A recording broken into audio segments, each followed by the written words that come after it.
Well, as you know, I love to talk to all sorts of different people. One thing that Blair will never be is isolated as long as there is a telephone. This coming Sunday, our service, our 12 o'clock service, is going to be led by Rosebery Park Baptist Church, and in particular by the pastor of that church, Simon Bartlett. Good morning to you, Simon. Good morning. Yeah. So how are things with you? Have you been out doing the gardening and all the things that we wouldn't normally do because you wouldn't have had the time to do it? I must admit I haven't really been getting into the garden very much, but I do try and get out for runs quite frequently. Well, you're as fit as a fiddle there. Going back, I mean, Simon, obviously you've not long come, to the UK, and for a long time you've been in Azerbaijan. Just tell us something about life there for you. What were you doing there? Okay, so we went out to Azerbaijan in 1995, and at that time, Azerbaijan, well, until 1991, Azerbaijan had been part of the former Soviet Union. When the Soviet Union broke up, it collapsed economically, and we went out there to try and serve the church, but also we tried to start a business, which was very hard work in a very dismal economic state, but nonetheless, with God's help, we did, and we built up a business providing training courses, English courses, computer courses, some accountancy courses. It grew into a kindergarten, a primary school, and expanded. So we did that for quite a long time. Later on, I became the director of a microfinance organization, which gave small loans to help people build up their businesses. So we were doing those things as our main jobs, but then trying to support a small Azerbaijani Christian fellowship at the same time. So you're really, I think tent making is the word for it. Yeah, that's correct. Yeah. So do you have a knack for the business then? The businesses did well. I would like to think, well, I do think that it is very much God's protection and God's blessing, which is the prime factor for helping them to prosper. I'd done an MBA, a Master in Business Administration, before I went out to Azerbaijan. So I'd done some training to learn how to run a business. So I'm sure that also played a part. Well, I know one of the things that would have made a big difference is that, particularly when you're in countries where Christian faith is not the dominant faith, that really the way that you conduct your lives, the way you treat people, and so on, becomes all important. Was that a dominant factor in the work that you were doing in Azerbaijan? Yeah, that was absolutely a driving force. So that Azerbaijan is, you didn't directly state it, but it is a Muslim country, that you cannot be, if like, a missionary. You cannot openly proselytize or evangelize. And to a large extent, to as much great an extent as possible, we were respectful of the laws of the country. So that meant that our witness was very much about how we lived. And I think that, we often think about Christians trying to be a witness to God, but there's a big factor or big aspect of God being a witness to himself through Christians. So, in other words, if the business or the things that we were involved in thrived, if God protected them against attacks, then I believe that God was witnessing to himself through what was happening. I don't know if that makes any sense. But, oh yes, yeah. It does, absolutely. And in fact, it's quite pertinent really to what's happening at the moment. You probably know that the Archbishop was addressing the whole issue of church and how we're doing church. He said, well, we're not stopping doing church actually, but we're doing it in a completely different way. And one of the things, of course, that he emphasized was the shining, being a blessing where we are. We're all carriers of the Holy Spirit. And of course that would have been absolutely critical in Azerbaijan, as it is critical in the situation that we find ourselves in now. Absolutely, yeah. So we as the church are not in any sense wanting to kind of bury our heads in the sand or withdraw or retreat. This is a time in the history of Britain when the church needs to be extremely active and serving people, encouraging people, helping us to get through this very difficult time. Now, obviously, the work that you were doing in Azerbaijan with the folk there, it comes down to individuals. Can you give us a bit of some encouraging stories of the thing that encouraged you and your wife out there, the things that God did that really put a smile on your face and made you know that he was with you despite actually the adversity that you were facing there? Well, I think that when you talk about individuals, of course, we got to know many people who became Christians, and often when they became Christians, they then were very much rejected or persecuted by their communities, often by their families. And so it was hugely encouraging to us when we saw people standing firm, even when they were very much rejected by their families. But what was even more amazing to us was that in some cases, after a family had been violently opposed to what the member had done, who'd become a Christian, that they then turned to Christ themselves. And I think it made me realize that, in all the way that we witness to our faith, there's probably no stronger witness or testimony than when we stand firm under persecution. I was going to say, so there were people. It's a word for us today, isn't it? Because in many ways, that many of us have perhaps had it a little bit too easy. And whereas, of course, where you were, and with many Christians around the world, they have to really flesh out their faith very personally in the way that you've just described earlier on. Do you think in what we're facing right now gives us an unprecedented opportunity to do that here, to develop our faith and to shine as a real beacon of hope where we are? I'm sure it does, yeah. I mean, I think that people are starting to wonder whether there's any sort of deeper meaning in what is going on. And I think we as a church have to be very careful about how we answer that question. But I think it is causing people to ask the sort of big, deep questions about life, and about whether, is God in some way saying something to us through this? So I think we may well find that some people are open to that. And of course, we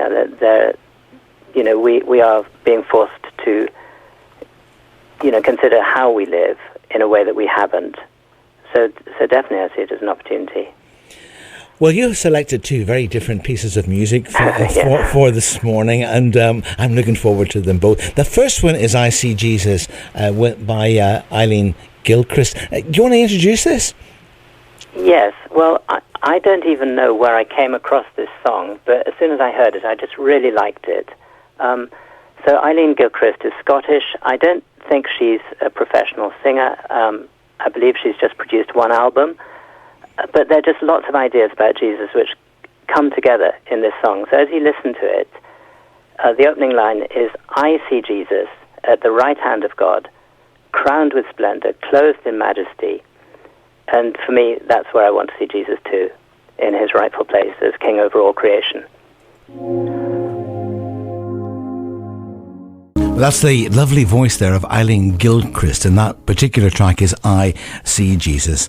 My very special guest on the programme this morning is Simon Bartlett, minister at Rosebery Park Baptist Church. So you got the call to leave Azerbaijan, to come back to Bournemouth. How did that sort of play out? Oh, well, that could be quite a long story, but I suppose from about 2008, 2009, Priscilla, my wife, and I were thinking, the time is coming when we probably ought to be returning to the UK, partly because of the children, partly because we didn't think that we necessarily wanted to spend our entire lives in Azerbaijan. But I was the director of one business, Priscilla was the director of another business. We were heavily involved in a local Azerbaijani fellowship. And it just didn't seem possible for us to kind of extricate ourselves from those positions. But then from 2009 onwards, just things got very difficult for us and really effectively forced us to leave. So we didn't have a choice about the matter. So then we came back in 2012. I mean, obviously, when you look back at things, I mean, there's always method in what we don't understand often at the time. But I guess that you would have no idea that you were coming back, of course, to Bournemouth and to Rosebery Park Baptist Church to face, of course, the challenges that you're currently facing. How have your thought processes been in terms of that guidance? Oh, it's been very difficult. So we came back in 2012. I'm not actually originally from Bournemouth, so we came down to Bournemouth just about 7 months ago for me to take up this position as the minister of the church. So when we came back to the UK, we moved to Bath, which is also, neither Priscilla nor I had lived there, but there are other reasons for that. But it's been a very long process and very trying to understand, feeling a sense of God's calling into this particular area of ministry, to be a minister, and yet for a long time that didn't work out. I mean, it's interesting how God works, isn't it? Because we somehow figure things out. We think we figure things out, and then everything goes pear-shaped, and we don't know where we are. But I guess that whether you're in Azerbaijan or whether you're in this case in Bath or Bournemouth, that actually, I suppose, knowing that even though we don't understand, that somehow in all of the confusion, that God has a wonderful way of shaping our character and working things out. Are you discovering that, you and Priscilla? Yeah, absolutely. So I think I totally agree with you. So it was a long process. We came back in 2012. I was at that time thinking about or sensing God's call to be a minister, and yet I was only called by a church and only ordained in the second half of last year. So it was a very long process, and I very much think that God had to do some work on me to try and make me in some kind of prepared to do the job that I am doing now. So I think I would have been very unprepared. So tell us straight into it. Tell us something about that job. What paint a picture of Rosebery Park Baptist Church for us. Okay, so it's a church on Boscombe High Street. Physically, I think the building was probably built in about 1930. I could be wrong on that. So it's not one of the kind of older-looking churches, and on the inside it looks reasonably modern. In the past, it had a very large congregation. At the present time, the congregation has declined. So we're maybe 30, 35 people, that's all. It is elderly, but the people are very warm. They are people who love to help, and there are many people there who have a deep faith and are putting their faith into practice. So, and Priscilla and I have been very much made welcome, and feel very much part of that church and that community now. And we're looking for ways that we can be engaged with our local community. I think we are to some extent, and we'd like to be even more. Well, not the least of which is appearing on radio. Yeah. Obviously, you're not able to meet in the traditional sense of being together. So how have you risen to the challenges of that? Well, that's a very interesting question. So that the easy thing, which is what we're doing now, is just to talk with each other on telephone. The more difficult thing is getting technology to work for us. And I mentioned that the church, a large number of the members of the church are kind of getting on in years, and they're not terribly familiar with or comfortable with technology. And yet it is the way that connections work best nowadays. So last week we had our first church service using WebEx, and a lot of people managed to get onto it and were really very pleasantly surprised at how well it worked for us. So we were able to see each other, chat with each other, and do lots of the things that we would normally do. That's a new one, so actually. That worked well for us. I've heard of Zoom and numerous others, but never that one. But obviously, it is a very well respected platform. Yeah, fantastic. It's a good one. Now, of course, you're going to have a first this coming Sunday because you're bringing the Palm Sunday service to the radio, and yes. Faced with the challenges of getting ready for all of that, what can we look forward to? Well, we're going to be one thing we will have is that there's a lady called Valerie Stupple who founded a care home for people who have got some special support needs.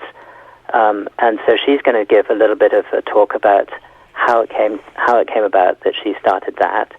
And I mean, I think the situation for care homes is very much in the public eye at the moment, with how we protect them in this coronavirus situation. But also I think that would be a very interesting story. And then we'll be looking at what was going on Palm Sunday with Jesus coming into Jerusalem, and the question: do we welcome Jesus as King? Which is a very important question for all of us, I think. So, yeah, but I have to admit I haven't got it fully worked out. But there's a couple of things. I think it's called flying by the seat of our pants, Simon. Well, yeah, we'll get round to it. It makes you feel any better. I don't like to do too much preparation far in advance. Yeah. Yeah, and also it does give the Holy Spirit room to interfere with all our plans, doesn't it? Yeah. Thank you so much for joining me. Now, I know you want to give a shout out to some of your family members, so please go ahead and do that.